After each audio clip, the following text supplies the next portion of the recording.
Hello. I want to share some thoughts on this concept of happily ever after and how it applies to our lives. See, it's one that we've heard time and time again since we were young children.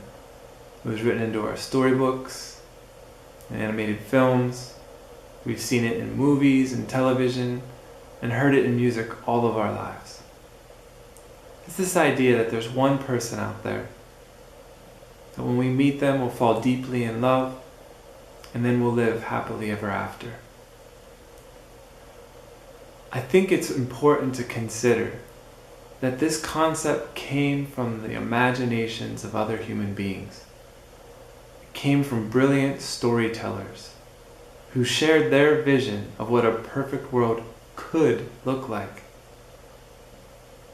But we have this knack of taking what they thought the world could look like and turn it into what we think it should look like. If our lives don't measure up to the standards of movies, we can feel as though our life is incomplete, lacking in some way or another.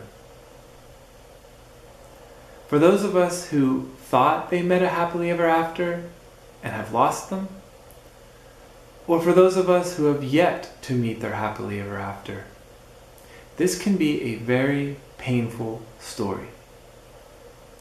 And for those of us who have met their happily ever after, we know very well that it didn't come easy. Sure, there was chemistry from the get-go, but inevitably it got tough, and we had to come up with skills, qualities, and characteristics in order to sustain these relationships. We have to be loving, kind, compassionate, understanding, tolerant. We have to set aside our own personal preferences to accommodate that of our partners.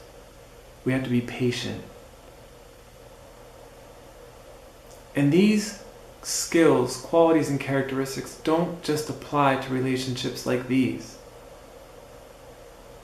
They apply to every single relationship we find ourselves in. As a parent, as a child, as a sibling, as a friend, as a coworker, as a neighbor, up to and including the interactions with strangers on the street. In every single relationship of our life, we can bring these skills.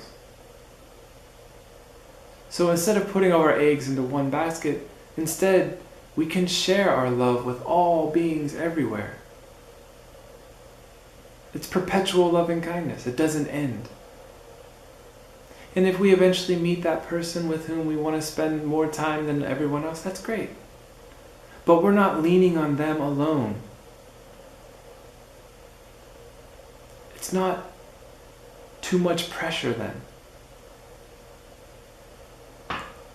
Because we still have this love that we can share with everyone, everywhere we go. Abiding in loving kindness that doesn't end, that doesn't have boundaries. But hey, don't take my word for it. Let's go out there and find out for yourself.